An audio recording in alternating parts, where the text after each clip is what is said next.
Protams, ka mēs esam par to, kad ir jāpiesaista ne tikai finansējums, bet arī varbūt mākslinieki dažādos kultūras projektos no ārzemēm, no tojām ārzemēm, no tālām ārzemēm. Un jebkurā gadījumā es uzskatu, ka kultūra, satiekoties viens kultūras cilvēkiem ar otriem, tikai bagātinās. Un es domāju, ka šādā veidā šie projekti arī būtu vērts attīstīt, ja mēs runājam par konkrētiem tīri līdzfinansējumiem no valsts puses. Un šeit gan man jāsaka, ka acīm redzot, kultūras ministri ir šobrīd vēl diezgan daudz grēkojusi, ka mums nav nodrošināts šis līdzfinansējums, lai mēs varētu piesaistīt ārvalstu finansējumu dažādiem mūsu jau iniciētiem kultūras projektiem. Vismaz tā es esmu lasījis masmēdijos, varbūt, ka ministra kungs var teikt pretējo. Tā kā visnotaļ, tas, protams, ir apsveicam un jebkurā gadījumā atbalstām. Ja mēs zinām, ka mēs no mazās valstiņas 2 miljoniem iedzīvotāji, mums būs grūti nodrošināt vēl daudz tiešām ievērojami līdzekļu akumulāciju un strauji, tad šie starptautiskie projekti, šī starptautiskā sadarbība dod arī ļoti lielu iespējas piesaistīt citu finansējumu.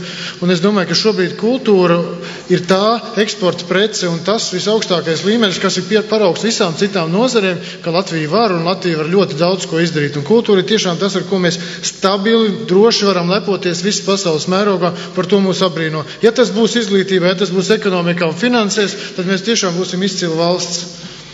Jūs minējāt, ka tiek strādāts kaut kāds konkrēts? Jā, mums ir konkrēts. Mēs gandrīz katru mēnesi noslēdzam jaunas sadarbības programmas ar dažādām valstīm. Tas tikko pagājušajā gadā bija Krievija, Ķīna, mums ir daudzas citas valsts, protams, Eiropas Savienības ietvaros. Mums notiek vispār ļoti intensīva sadarbība. Tā kā tā ir vesela ļoti liela kultūras ministrijas dimensija, šī sadarbība.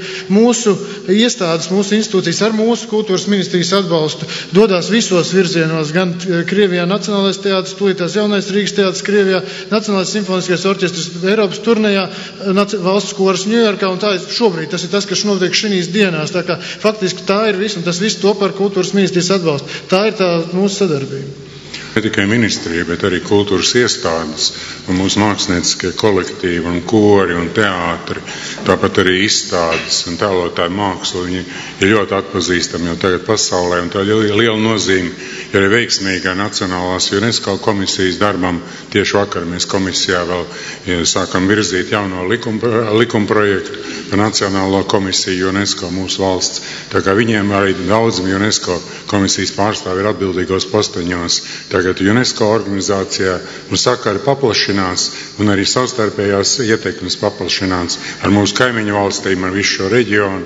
Un es vēlreiz pieminu šo Rīgu kā Eiropas kultūras galvaspilsētu, vēl būs pozitīva virzība. Gan jau mums viss šī kustība un kontakti uzlabosies. Jā, nu šeit arī es domāju, ka mums nevar būt domstarpības un jau mēs savstarpēji cīnīsimies par to, kurš vairāk vai labāk, jo es domāju, ka mēs esam jau šodien pieredzējuši, ka turisti, kas atbrauc uz Rīgu, ir pārsteigti, ka viņi The Economist un Financial Times un televīzijā redz, ka mums ir šausmīga krīze, bet ka kultūrā ir afišas un koncertu dzīve un muzikas un teātra un mākslas dzīve ir ļoti dinamiska, un es varu tikai izteikt tā brīnu par to, ka tas ir iespējams, jo ir ļoti svarīgi arī ārpusē radīt šo pārliecību, ka mēs neesam maza valsts, mēs esam liela valsts ar to, ko mēs spējam, un tā arī ir jāstrādā.